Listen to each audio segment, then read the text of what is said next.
Good morning, everyone, and welcome. I'm honored to stand before you today as we kick off this year's Arizona Speaks event. I'm Nolan Jeffries, the supervisor of the Business Customer Center at Salt River Project. As we come together virtually for Arizona Speaks, we acknowledge the critical need for small businesses and startups to remain at the forefront of innovation. Staying ahead requires adapting to new technologies, practices, and processes that embrace competitiveness and increase operational efficiency. In today's session, we are honored to host a diverse panel of advisors, industry experts, and small business owners. They'll offer practical guidance on how to embrace modernization and position your business for success. At SRP, we recognize the unique challenges and needs for small business owners, especially concerning their energy requirements. And our mission is to deliver reliable, affordable, and sustainable water and power to individuals and businesses throughout Central Arizona. Through SRP Small Business Solutions, our business customers can benefit from no-cost assessments and discounted equipment to cut expenses and increase energy efficiency. Our commitment extends to helping small business customers embrace modern technologies such as LED lighting, Wi-Fi-enabled smart thermostats, outside air economizers, and more. SRP is devoted to empowering small businesses to utilize these advancements for greater sustainability and improved business practices. For today's discussion, ASBO has a wealth of knowledge and expertise lined up for you, and I encourage you to actively engage, ask questions, and make the most of this opportunity. Before we dive into our insightful discussions, I'm delighted to introduce our moderator for today's session, Jen Daniels, CEO and founder of Horizon Strategies. With decades of experience across the entrepreneurial, nonprofit, corporate, and political arenas, Horizon Strategies excels in providing strategic intelligence, comprehensive support, in-depth research, and actionable plans designed to meet the unique needs and goals of their clients. Jen's public and private sector experience spans across a broad spectrum of responsibilities. She has a deep understanding of critical infrastructure, transportation planning and policy, and economic development strategies. Jen is currently serving a 6-year term on the Arizona State Transportation Board and also serves as a board member for the Arizona Commerce Authority. Jen is a Rodell Fellow, a Senior Housing Fellow of the Common Sense Institute, and in 2020, Jen was named an Arizona Capital Times Leader of the Year. Jen has a proven track record of guiding businesses and governments towards success, and I have no doubt she will skillfully lead our discussions today. Jen, welcome. Thank you so much. And thank you, Nolan. That was appreciate SRP and all they do for the entire state. It's incredible the growth that you guys have had, and of course, will as Arizona continues to thrive. So well done. Thank you. We would really like to thank our program sponsors today, Salt River Project, Otters, Mentor Cloud, and Square, all very supportive of the Arizona Small Business Association and of AZ Speaks. You guys, we have an incredible panel for you. I'm very excited to introduce all three of these individuals to you. The first star of the show is Kim Watson. Kim is a PhD, so we call her Dr. Watson. She has over 30 years coming alongside great visionaries to capture and execute their visions through a team empowered to provide exceptional performance. Along with many successful years of corporate, nonprofit, athletic, and governmental consulting, Kim completed a master's and a PhD in performance psychology. She hasn't slept, I don't think, in her entire career, which is just amazing. She's a globally certified PMP, a Six Sigma Green Belt professional member of the American Psychological Association, and a professional member of the Association of Applied Sport Psychology. Kim helps leaders be intentionally strategic about bolstering their own and their team's engagement, which results in increased top line, bottom line, and sustainable scale. Simply put, Kim helps leaders change the way they think about themselves and their lives.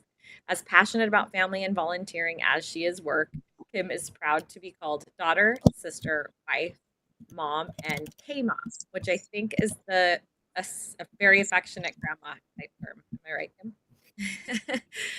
She's a published author, a state of Arizona certified master trainer, 2005 Angels in Adoption honoree by the 114th U.S. Congress, and a 2004 Arizona nominee for Musical Director of the Year. Kim, I don't know what I've been doing with the last 25 years of my life, but I'm really impressed with yours and grateful to know you. If you need ever sound, just simple, straightforward sound advice, Kim is your call. I'm also pleased to introduce to you Dom Pachulo of GoodFinder, 18, stage 4 lymphoma diagnosis, Ignited Dom specialist for learning. While studying business management, Grand Canyon discovered his love for education and technology, co-founding TEDx GCU led him to joining Journeyage, his senior. He spent 5 years learning to build a business from scratch. Now he runs GoodFinder, a boutique consultancy helping businesses create new technologies. And we all know there's plenty of those. In his free time, he enjoys endurance running, perfecting espresso shots, and meaningful connections. He's always eager challenges and opportunities to inspire and impact the world. Welcome, Dom. So glad that you're here today. And last but certainly not least, for Amos, is the owner of No Boundaries, digital marketing agency specializing in innovative solutions for businesses with for helping clients through barriers and reach new heights for a wealth of experience in digital SEO, that's search engine optimization, content marketing, and more. Under Chris's leadership, No Boundaries Marketing Group has become known for its results-driven and commitment to delivering exceptional value. Whether crafting compelling campaigns, exploring the latest industry trends, Christopher is dedicated to pushing the limits of what is possible in the marketing world. And you all need a Chris in your back pocket, especially in today's environment. Welcome to all three of you, and thank you so much for dedicating time and energy and effort to provide the Arizona Small Business Association community guidance that you are. We're just going to jump right in, and I'm going to start with you, Chris. It's about current trends. Are using data to make the very best decisions. So all this data that's coming through from a marketing standpoint. Tell us, like, what is the current trend?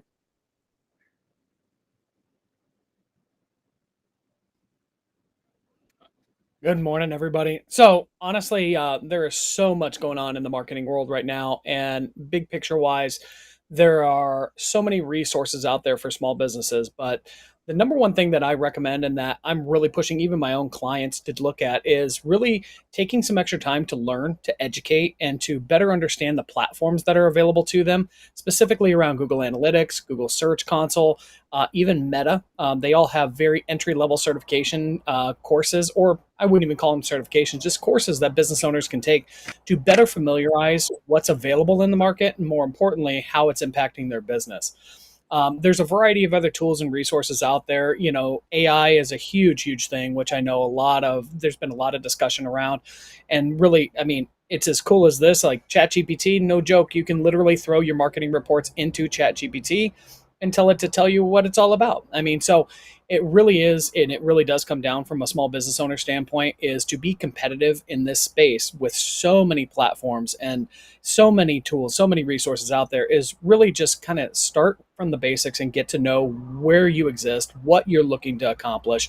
I go back, I started in this business in the yellow pages. So it was a little bit easier back in those days, but now, with so many different tools and resources, again, just start small, start working through one, get to know the information, get to know the technology or the platform and how it impacts your business, and then go from there. I'm a big fan of SEO. I live and breathe by it. So to me, it's the gateway for everything, marketing wise for a business. So, I always say start with things like Google Search Console, Google Analytics, understand where your traffic's coming from, how people are interacting with your business online. And like I said, you can take it, sky's the limit for it. I love that. And AI, that's like the perfect segue for us to ask Tom, who's using AI day in and day out and seeing vocation, but also maybe how it's hindering or scaring small businesses away from what they should be looking for. How is AI changing the way our small business owners will find success? Yeah, certainly. So I think that one of the biggest things that's been a benefit to small businesses is AI has been around for quite some time, but it's become more and more accessible, which has kind of allowed small businesses to get an advantage over larger businesses because it allows them to focus on what's important while utilizing some of these AI tools to take away some of the things that they spend, a lot of time on completing. And I think one of the great examples is within marketing. I mean, it can become very overwhelming to have to post on different platforms, have to get the copy perfect, be writing blogs. And AI really has helped small businesses with the blank page syndrome, being able to not have to start from zero. But as you alluded to, Jen, there are some downsides to it too. It is very great at, especially generative AI, making us feel like it's correct, and not doing our homework to check and see where it may have had, in the AI world, what they call hallucination. But some other small trends for small businesses with AI that I've seen is just increase with personalization too. I think that it's allowed small businesses to provide a more personalized customer experience. And it's also helped with email marketing. I know we touched on that a little bit too.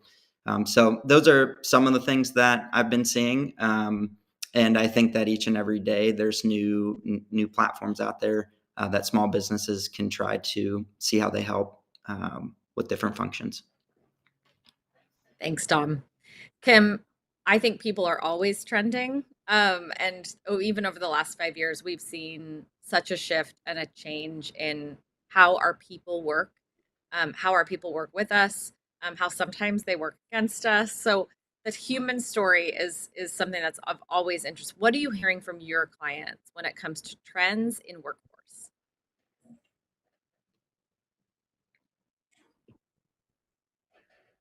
There we go. Now I'm not. Thank you. I think a lot of times people don't think of humans and data in the same bucket. And so they separate, oh, we're going to look at trends and we're going to look at data in one area, and then we're going to look at human beings in another area. I think there's a mistake in that. And a lot of my clients, obviously, that's the work that I do. When we look at just job trends across the United States right now, right, you've got 7.7 million jobs open in the United States economy, and there's 7.1 million unemployed people. But honestly, the delta is even greater than that, because although there are some incredibly powerful, qualified people that are unemployed right now, the reality is most people aren't going down to find people who are unemployed to be their next best employee. So looking at those trends, knowing that that is getting harder and harder to get quality people, poaching is the number one strategy that most people use for finding their next best employee. You're going to do it to go to find the best employee. That also means that retention is at an all-time high as a strategic initiative that people need to use, because if you don't retain your employees and you don't lead them in the way they need to be led, they're going to become your competitor's next best employee. And so understanding that, the cost of turnover, and using statistics and analytics to understand who people are and how to lead them the way they need to be led is all data. It's all data. And that's, I think a lot of people miss that there's that in there. Yeah, that connect between the data and the human, and then how we interpret that into action. I think component, and we really do understand our own psychology, but then also work to understand the psychology of our people. So thank you for that.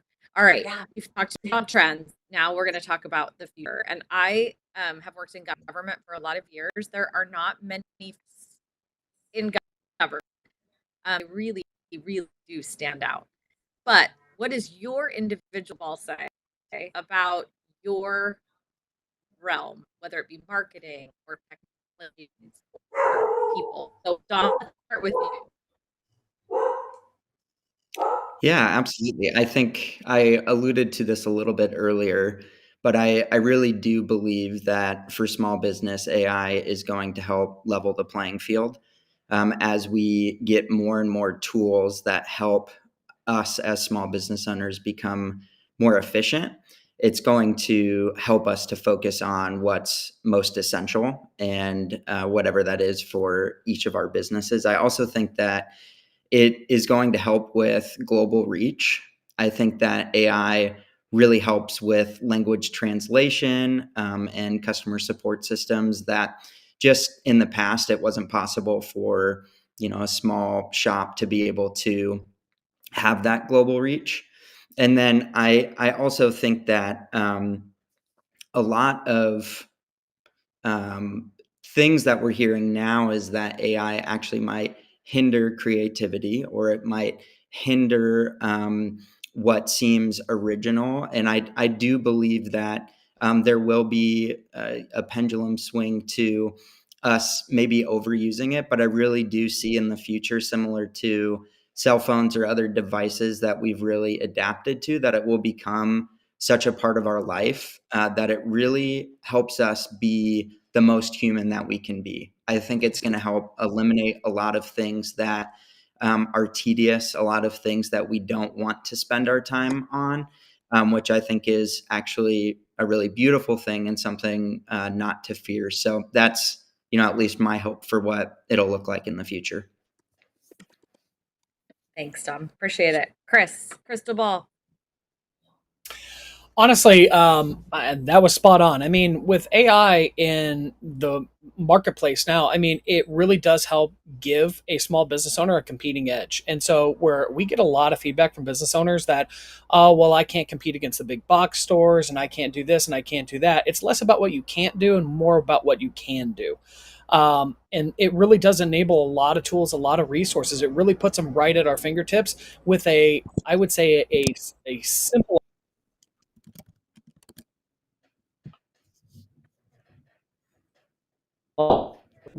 The point, it was Google has a bot that detects content, and so why is that? What are they looking for? Why does it matter? And so, they're not being very transparent about how they're utilizing it, only to say that if it's being used to manipulate search, if it's being used for, let's just say, not good reasons, obviously they're going to flag that type of stuff. But big picture wise, I still think the overwhelming is that it provides us a competitive edge in the market now, and it really does teach business owners, what they can do, and really simplifies things. I know as an owner, I wear about 7 million hats. I am everything from the lead psychologist in my business to the janitor to, the payroll person and accountant. So, I mean, I do everything. And, there's just not enough time in the day sometimes. So this really does kind of help simplify things and helps give me, a little bit of edge, if you will, being a solopreneur. Thanks so much. And Kim, I'm going to have you answer this question, and apologies in advance. I'm going to try to switch my connection while you answer this question, Kim, and I'll be right back just in case I fall off. But I apologize, you guys. So, Kim, if you want to talk about what your crystal ball says, maybe Okay. you talk about it, we'll fix mine. Yeah. Perfect. Okay. Crystal ball, as far as people goes, I'm going to piggyback on what my two experts on the panel with me are saying as well. I think that AI is here to stay. And I think, Dom, to your point, when you said earlier, there are trends that have come in the past that people were afraid of, didn't embrace, but they're here to stay. And I think AI is one of those things that's going to be here. So looking at opportunities to embrace that in a way that affects everything. It includes workforce, it includes, marketing, it includes all of the things that we need to do as small business owners. And if we don't recognize it, even from the people space, we're always going to need humans in a business in some way. Always, whether it's the buyer on the other end of the business you're doing, whether it's the people actually doing the work, whether it's the person who's setting the vision, there's always going to be humans involved. And what I would say, as far as crystal ball on the human side, embracing technology and those kind of things, is there are, because of the way our traits are wired with humans, there are some people who are going to more easily adopt these new technologies than others based on how we're wired. And recognizing that not everybody is at the same place or ever will be actually makes us stronger, because I don't need a lot more of what I am when I'm running a business or doing things. I need what I'm not to make a robust team that can serve our clients well. So that's kind of my crystal ball, is that recognizing how other people are wired, but also embracing things that are going to impact the future in an open-minded way, just knowing that some people will do so a little more easily than others. Okay, so I love that entire concept, because what you're doing is you're really multiplying the work of your people in order to make that happen. So to, Chris's point earlier about I am all things to all of my businesses, and I have to wear all those different hats.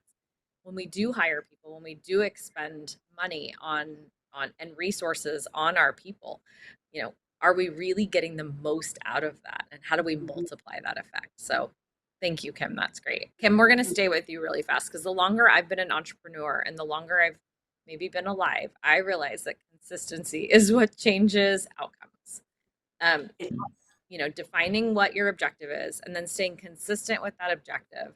You might have to try lots of different ways to reach that objective. You might change your plan, but you do, in fact, have to stay focused on what that objective is. So, Kim, tell us you see people doing it right and people that you see doing it wrong when it comes to consistency. And I think stories are a great way to share and talk about that. So if you have any, anecdotal stories, we can anonymize it, but we would love to hear where you see positives and negatives. Absolutely. What I'd love to do first, though, is to say consistency, in my opinion, it is incredibly important, like you're saying, but you can be consistently good or consistently bad. You're still being consistent, right? So it's the consistently good that is the benchmark, right? That we want to do, because just because somebody's consistent isn't necessarily the answer. We want to be consistently good at what we do, which is that ever improving that hopefully all of us are striving to be. As far as what I see people doing consistently, we'll start with the bad because I want to end on the positive, right? The consistently poorly is continuing to say, we need a body to do a job and we're going to hire anybody that can fog a mirror. And then not assuming that there's actually a cost to that. And when you look to bring in somebody who could help you be more strategic, intentional, using good, solid, statistically validated data to help you make those decisions, you don't do that because we can't afford that. Not understanding you're actually already paying it. You're just paying it for turned over employees. That's affecting not only your bottom line, right? Because cost of turnover is very expensive, but it also affects your morale.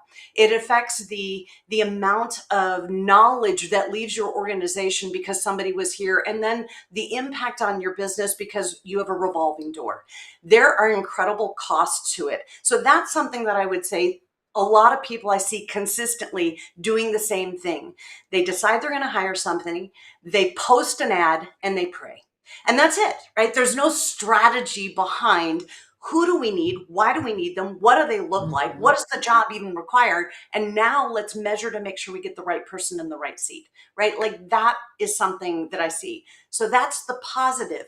The people who take the time to actually analyze what is it we really need? Not just a body, but we actually need somebody, right? A specific person. And this is my own personal value system, but I do believe in a creator, and I believe our creator doesn't make any mistakes. So if we believe that people are wired with a special purpose that they have, let's find those people to do exactly what we need to have done. And then you've got a workforce of people who love what they do because they were literally made to do it. And the cost of that is way less than the ROI you get by being strategic about doing it.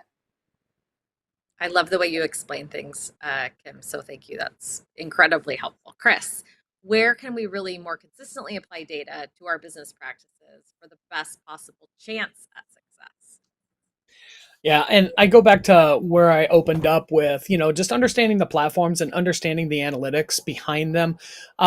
Really, the biggest area of opportunity that I see with business owners from a marketing standpoint is they'll dip their toe in the water, but they're really not 2 feet in, and they expect to affect change without consistency. Case in point, I had a client, give or take, this was a few weeks ago, and long story short, they were doing a Facebook marketing campaign, and they started up. I want to say it was running for maybe 2-3 weeks tops, and they weren't getting anything for it. And they said, "Well, this is crazy. Bob Smith over here was getting amazing results." And they didn't have the context behind that campaign had been running for months and months and months and had been optimized and just yielding a completely different end result. So long story short, it was, looking at this, they expected something that was just unrealistic from that, not knowing Facebook has a learning mode. It takes like 5 to 7 days typically for a campaign to get up and running at full steam. Like there were so many things that they didn't understand, but they ended up cutting off the campaign and then they started over again. then they were still frustrated that nothing's happening. It was a cycle that they got into. And it really does come down to they just didn't understand how to interpret the data. They didn't understand how to look at this. And to the point of everybody here, they went with it. And that's going to be to their detriment. With consistency, that also applies, and I tell clients this, like on social media, that's a great example, is all too often we hit it hard, we're strong, we're consistent for a period of time, and then we drop off because we're not seeing the results that we were looking for. And this comes from organic posting, and this could be blog writing, this could be a variety of examples that we give in this. But really, if you understand your data and you understand what you're looking at, you can really start to put the pieces together and see that progress. It doesn't always equate to what you're looking for in the end result, but there's progress. And again, that refinement, I think, is the most important thing that you can do from a marketing perspective, is really refining that and really refining your campaigns and your target and your approach to ultimately affect that change that you want. But again, just doing something for a month or a couple of weeks or even a few months for that matter, it's unlikely in the marketing world anymore to yield that result that you're looking at or that you're looking for. So you use a lot of terms and terminology. I know it's so specific to the type of marketing that you do and how helpful it is. You have a whole list of tools, if I remember correctly, and I think the ASBA staff will be sending that out to everybody as a follow-up. But some of the terminology that you use, the ability to read and understand the analytics, and then to allow that to point, that's a skill set, right? Yep. I go back to some of the things Kim said earlier about people. I remember being in a class and they were teaching us how to negotiate better. And I remember thinking, I don't want to learn any more skills. I want to get better at the ones that I already have. Can we normalize having someone else negotiate on our behalf? That would be better for me than me having to learn it. And I think this way about social media too, Chris, particularly as you're talking about it, because it has become more technical and it has become more specialized. And oftentimes we do need to rely on the expert or become the expert in order to use it to its greatest and fullest advantage. So I love the fact that you're going to be providing this audience with tools today. Dom, we all know AI is the topic. Even at the UN today, guess what the lead topic is outside of Ukraine? It is AI. It is the application of AI across the world. So if AI is both the future and the now, how can we be consistent really in our application of AI as small business owners? And again, using that type of technology to our advantage. Yeah, great question. So I think that for me, encouraging folks to have a commitment to exploration. Like I think that AI right now is in its infancy as far as it being accessible to us. Like I said earlier, it's been around for a little bit of time beforehand, but I think that spending 10 to 20% of your week trying new things. I mean, each week new applications come out. I mean, notoriously generative AI struggled with tables. It's now doing great with tables. That's a good example of maybe trying it, being frustrated with it, and then coming back to it. And what do you know? It can serve you in that way. Or maybe even with, like, let's say that your lead generation is typically done through cold calls, like trying to use AI powered cold calls and seeing that versus you dialing. There's a lot of different mini experiments that you can do to just see what works best for your business. And I saw in the chat too, Louis had said, I understand that it can benefit us as small business owners, but how do we learn about it? How do we learn to use it and what's out there? And I actually think that that is such a great use case for generative AI in particular, like just signing up for Chat GPT or Claude or Gemini and asking it those types of questions, Louis, like, hey, here's the business that I'm in. Here's what I do each and every day. How can AI benefit me with those different functions? And it does a great job leading you at least in a general direction. And you can ask it follow-up questions, almost treating it like a consultant. So I think that would be my biggest encouragement. And I also believe that being able to understand how to utilize AI will help you just even if you're not a business owner in the workplace, it makes you a more competitive candidate because businesses are going to want you to be able to leverage the technology. That's great. Thank you so much, Dom. I have some key takeaways definitely already from this conversation. So I want to get to some audience Q&A as well, and allow us to do a little dive into that. So you mentioned Louis' question in the chat. He really has asked, like, I need an education on AI, and don't we all? And also an analysis of like what costs, what type of resources, financial resources and time resources should we be, dedicating to AI integration into our businesses. And I think it's worth noting too that, Louis has mentioned that this significantly impacts minority owned businesses as well. We want to make sure it's an equal playing field, and it should be. So do you have thoughts on that you can share with us, Dom? Yeah, certainly. From a cost perspective, there are a lot of generative tools like ChatGPT, for example, that have free versions that you can, access without having to pay a monthly fee. And same with there's AI powered search engines like Perplexity. A lot of them have what do they call it, the freemium model where you can kind of sign up, try it out, and they give you access to. There's different models that they have, and they normally give you access to one that isn't the most recent. So you'll have like maybe access to data up to 2019 instead of most recent information, but you can still, test it out. And then when you do those mini experiments and then maybe find some that could really benefit you, they generally, I mean, on the normal end, it's probably about $20 per month. And then there are some more advanced tools, especially when you're talking about marketing, data analytics, and SEO. Those can get into the 200 plus a month. But again, they have the monthly, the ability to sign up for maybe a month, try it out, and then, move on from there. So I think that it'll just become more and more accessible from a price perspective. Thank you so much. And we would love the audience. If you have questions, go ahead and put those in the chat, and we'll definitely sort of weave those into this conversation for sure. So, Kim, I'd like to go back to you because we've talked a lot about people and about the sort of how to multiply and maximize the output, but also, ensuring that our employees feel engaged and that they feel connected to the work that we're doing. How do we set up a more realistic and more human focused benchmark from a success standpoint for our employees? I feel like employee evaluations is just one of those very sticky and sometimes difficult things for us to do internally. And I would love to hear your thoughts on how we can do better in that space. Well, yeah, and I think right out of the gate being way more strategic about people rather than just going, we have a team and I can't stand that this person acts this way and this and that. If we don't know who our team is and how their traits, which by the way is in your brain and it's set at a certain point in life, like there's psychology behind this, right?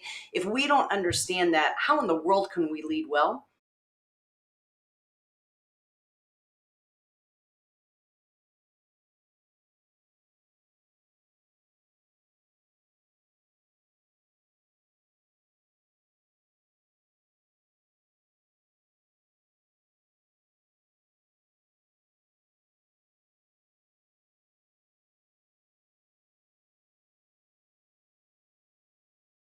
,67% of employees are either disengaged or negatively engaged, right? That's crazy to say that. I just saw in the chat that it says now Kim has gone. Is that I'm okay? Okay, just making sure it's okay. Anyway, so 33%. Most people look at it and go, "Well, that's a result of COVID." Seriously, most people say that. In 2018, it wasn't 33%. It was 34% engaged. So it's not COVID that's causing this. It's leaders that's causing this, right? And when we understand who we are, who our team is, we measure them, we understand what traits they bring to the table. All people are not created equal, and I need to lead differently. I'm going to onboard people differently. I'm going to train people differently. I'm going to, and yeah, it can be work, but when you understand it and you do it intentionally from the beginning, it actually makes things more efficient. Productivity goes up, sales goes up, the negative sides go away. It's about being strategic, intentionally strategic in leading people based on data. Yeah, and I think that's incredibly helpful. And I just want to touch on one other aspect of that, and that relates to women and women in the workforce. And McKinsey just came out with a new report, really sort of doing a deep dive into sort of the status of women in the workforce. I have a all female firm, and I'm constantly looking at this both from a practical standpoint, but also like we've got to start applying these things that we've learned differently within the workplace. And one of the statistics that really stood out to me in this was that only 1 in 4 companies has adopted all of the practices required to make hiring and performance reviews fair. Meaning, there's been all this guidance, there's been all this research. How do we actually sort of apply the same to each individual, recognizing their individuality, their strengths, their abilities, and what they can contribute? But if only 1 in 4 companies has adopted best practices as it relates to this, how can we do better as small business owners, and employees to create the kind of culture that really does promote this fairness for all? Yes. Well, and to me, again, it goes back to that strategy piece. Just hiring somebody to do the job, but not understanding, are they actually wired to do it? I've automatically set them up for failure, right? But before I can hire the person to do the job, knowing how they're wired to do it, I actually have to define what's needed in that role. And I think leaders Mm-hmm. a lot of times don't take that extra effort to define, what do we really need? Do I need somebody who can handle interruptions, or do I need somebody who is very task focused, who can work on one thing at a time absolutely well? I mean, I would rather chew on shards of glass than work on one thing at a time, right? So understanding what we need, hiring the person that they are. Then if somebody isn't successful in the role, as leaders, we have to be able to take a step back and say, it's probably not them. It's maybe me. How can I do better as a leader? But I think a lot of times we look at our employees and say, we got to put this person on a PIP. I'm not honestly a ginormous fan of PIPs, because I think something went wrong way before that. You either hired the wrong person, you didn't know what you needed in the role, because PIPs usually are a step out the door for somebody. That's usually where you're headed when you're doing something like that. I'd rather identify somebody's strengths and exploit them rather than trying to marginally improve their weaknesses. But you have to know what their Yeah, strengths are. that's great and great guidance, I think, for us. Chris, let's go to you and talk a little bit about the marketing side. So, the influencer world, how much power that has, again, people focused marketing, and the ability for us to use marketing to actually reach our client. So, thinking about who your client is, knowing who that is, knowing who you need to target, and then do we have to hire an influencer in order to be successful? I mean, if you can grab a Kardashian, I guess that could be awesome. But the reality is, there's so the influencer world has really changed a lot. That was kind of like the coined term a few years ago that, oh, you have to find influencers, so on and so forth. Then that's kind of lost its luster. The coined term micro influencer now I think is a little bit more appropriate, but big picture wise is it really does come down to, when we're talking about influencers and we're talking about other people that can help us grow our business and reach a different target audience than we might be reaching today, that really is what it's all about. So there's an absolute time and a place for influencer. We'll call it influencer marketing. And that is going to be about aligning yourself with somebody that, again, helps you reach a specific target audience. We try an approach called humanizing the brand, which I think is really important nowadays. If you want to be known as that big box retailer, if you want to have that kind of commercialized approach, that's one angle that you could take.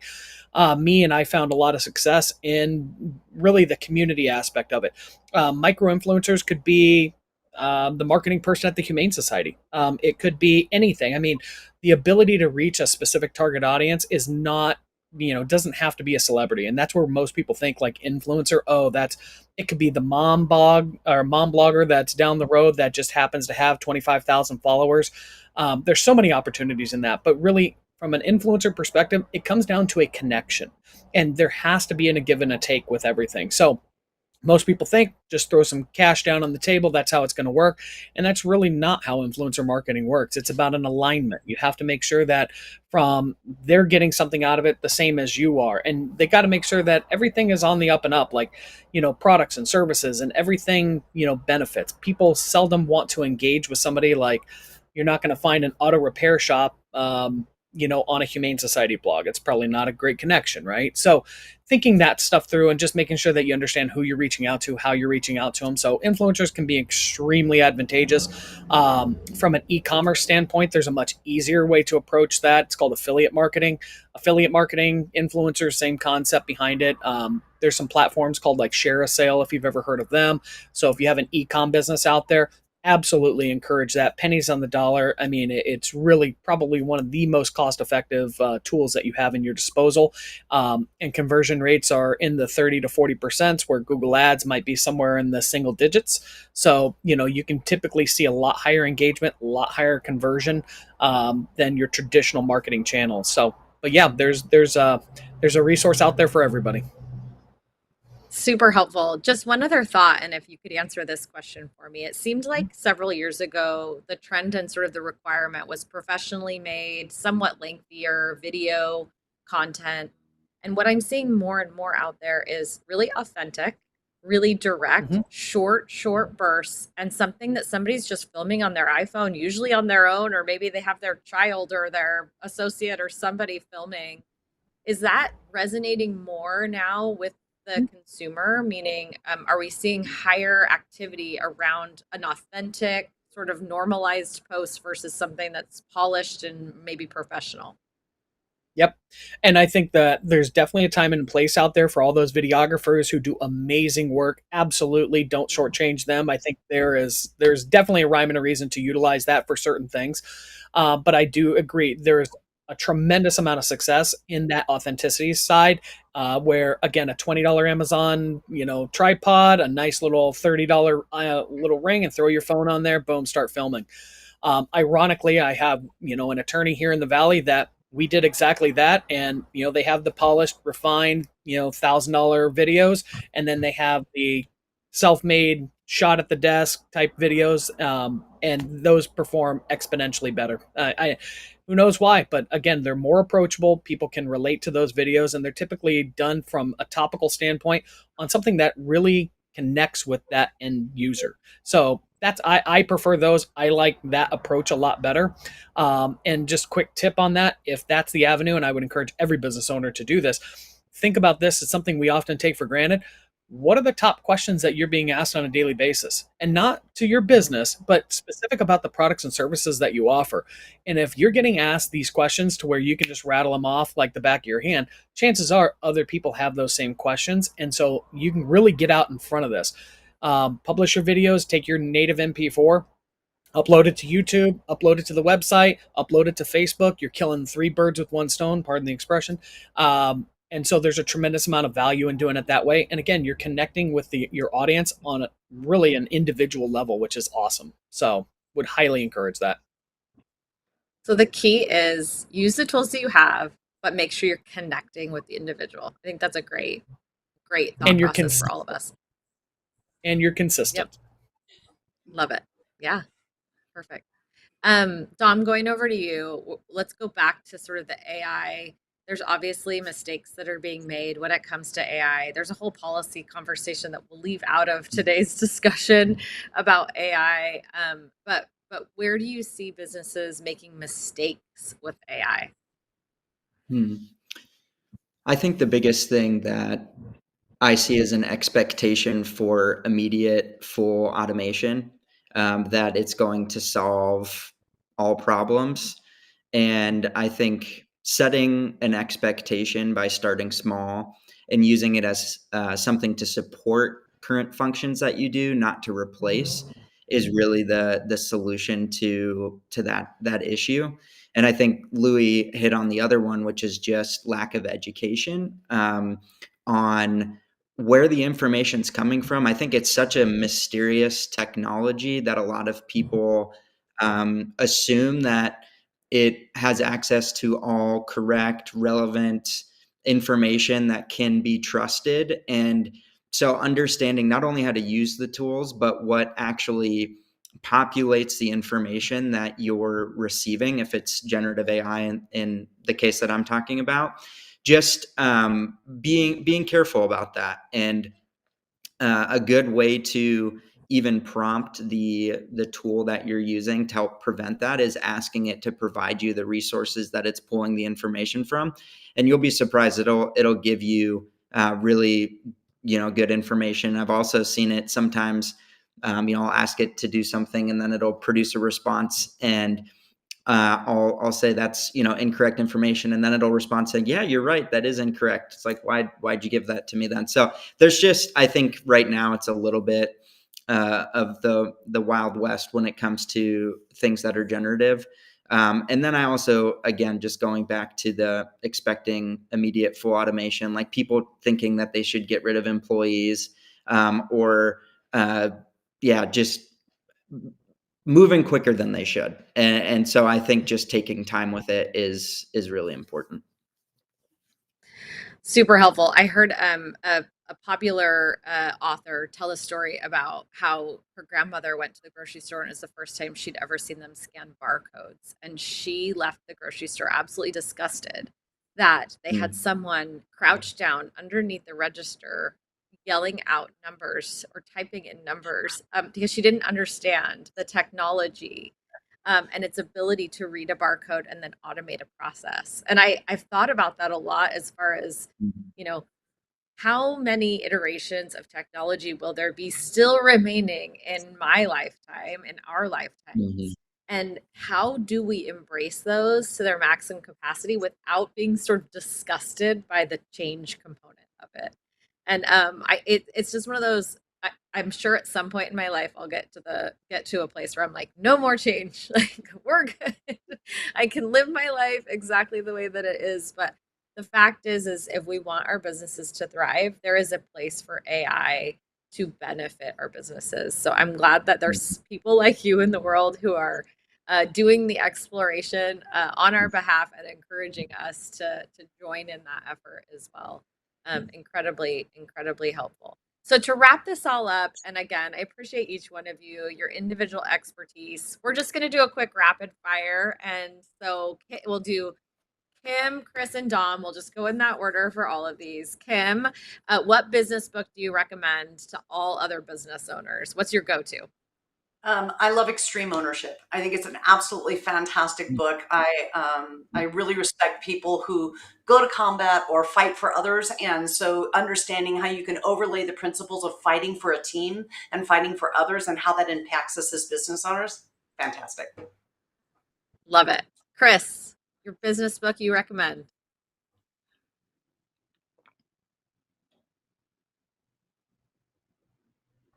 Unmute myself, that would help. So Brian Harding, he owns a business called Service Industry Success. Brian is an incredible entrepreneur. He has a book that he published out there that has been very insightful for me, handles real world, real practical issues, if you will, stuff that I faced in my own business. So I would say Service Industry Success, and the author's Brian Harding. Thank you. Great. Dom. Mine would be Essentialism. The book's about like this disciplined pursuit of less. I feel like as entrepreneurs, a lot of times we have distractions, and that book really helped guide me in focusing on what's most important. So I always feel like that's a good one. Terrific. Okay, you wake up early. Our Arizona mornings are getting a little more tolerable, so we're very grateful for that. You put your AirPods in. What podcast are you listening to, Kim? I don't listen to podcasts. I'm a terrible person. I don't. I'm a true introvert. I love the quiet. Sorry.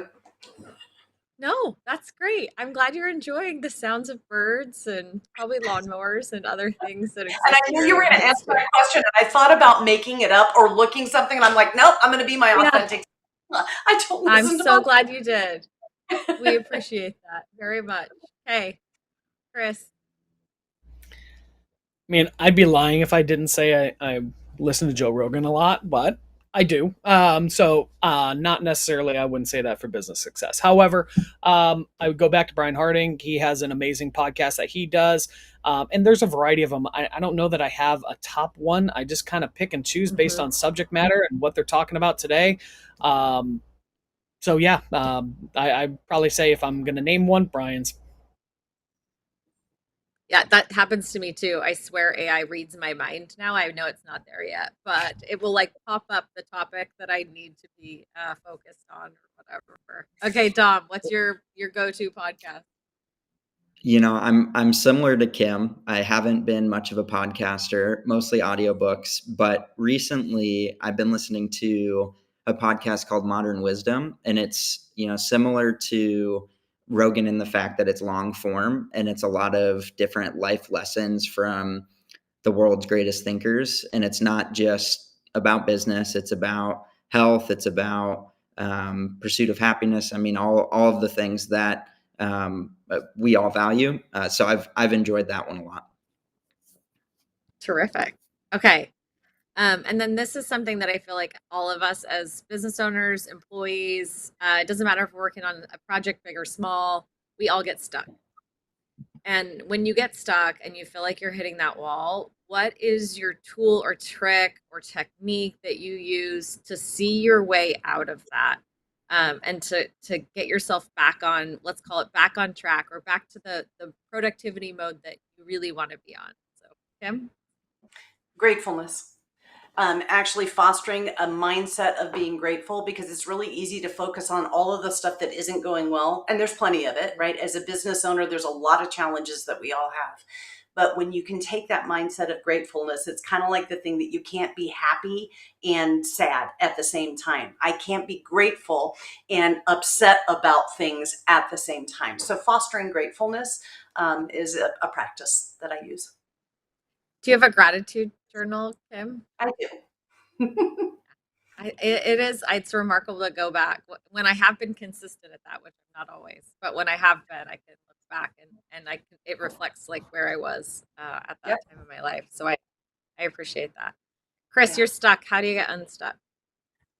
Honestly, I got my tribe. My employees are my backbone, and I'm very transparent with my staff, about everything, what's going on. I mean, they've helped me build my empire, and honestly, I'm forever grateful. So, they are usually my rock. When I get stuck on something, I'll pull somebody in and say, "Hey, I'm too close to the project. Tell me where I'm at. What am I missing? What do I need to do?" I have motivators in my life. I have, all sorts of people. Biggest suggestion I can say is, and this is something I took for granted for a long time, is, I know a lot of people in the marketing business. I have friends that are agency owners, even going back to my corporate career, and, CEOs and senior leaders that still to this day I bounce ideas off of because they're amazing individuals. And just so the word of advice I have is, just because they're a competitor doesn't mean they can't help, and doesn't mean they're not willing to help as well. A lot of us, I used to be very closed off and like, I'm never going to tell that. They're going to steal my idea. And I'll tell you, I backed myself in some corners before that aren't fun. And, here somebody else has a perspective that I just didn't think about, could have saved me thousands of dollars, hundreds of hours, whatever it is. So don't be afraid to engage your peer group out there, and don't be afraid to make connections with competitors and bounce ideas off of. There's a lot of networking groups out there, chambers of commerce, ASBA. There's so many resources out there. Just don't be afraid to communicate. It's perfect. Great advice. Thanks. Dom, how do you get unstuck?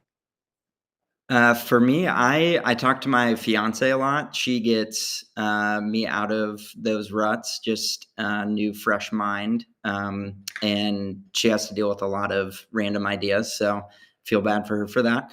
But if she's not available, for me, it's long runs and bike rides. I've found that just getting outside, being in the sun, and just kind of allowing my mind to rest and not have to try to think through problems helps me a lot. I love that. And I'm going to add one more sort of thought to this, and then we're going to wrap here today. But one of my favorite ways is to either be creative myself or appreciate the creativity in others or admire the creativity in others. So if I can back away from a complex problem and go draw something, write something, paint something, none of it is worthy of prime time anything. It will go usually in the trash when it's all done, but it's just that act of doing something that's outside of my normal circle or my normal cycle of the day. That really does help me gain a new perspective. So I love all of the techniques that you guys have all shared, and I think those are hugely beneficial to every single employee, business owner, regardless of the size of your business and whatever challenge you're facing. There's always someone willing to help us. There's some solitude, perhaps some gratitude, and then hopefully some creativity that you can apply to that. So thank you, all three of you, Chris, Tom, and Kim. Sorry, if I could just give you all a round of applause. I love what you said. You said educate yourselves, be committed to exploration, use your tools, and be strategic about people. That's just the summary of what you all have shared, but there was so much more wisdom and gold in each of your comments. So thank you. Thanks again, and thanks for each of your time. At this point, I'd like to introduce Tapan Ramachandran. I hope I said that right. The CEO and founder of Otters, for our closing remarks today. Thank you all for joining us. Apologies for the sound or audio challenges. Such is life. We're all sort of used to this now, but we're grateful for everyone's continued participation. Tapan?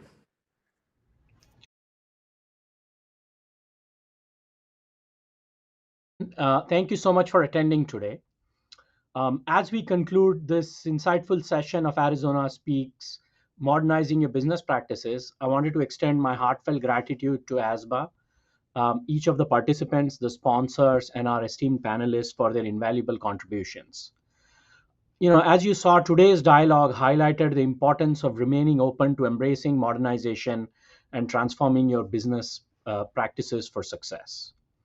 At Otters, we are at the forefront of modernizing the small business landscape through cutting edge AI technology and comprehensive financial services. And our commitment to leveraging technological advances positions us as a strategic partner for small businesses such as yours seeking to thrive in a dynamic environment.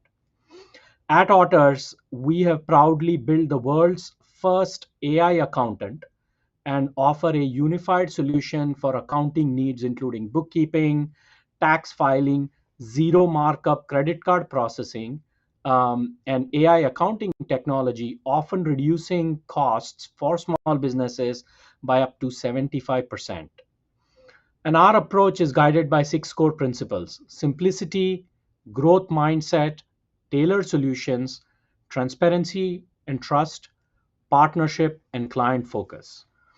And these are the principles that our small business clients and these are the principles that our small business clients experience when they come on board with us. Our team at Otters aims to be more than just a service provider. We want to be essential. We want to be an essential and responsible AI technology partner that empowers every small business and startup to excel in this rapidly evolving market. I commend the efforts of all involved in fostering a conducive environment for entrepreneurial success. And to our small business attendees, I hope you were able to take away what we've learned today and forge ahead equipped with newfound insights and knowledge and the determination to thrive. As a follow up, ASBA will be sending out a recap of the key takeaways from today's events and a recording of the session. On behalf of ASBA and Otters, thank you so much for attending Arizona Speaks. Take care.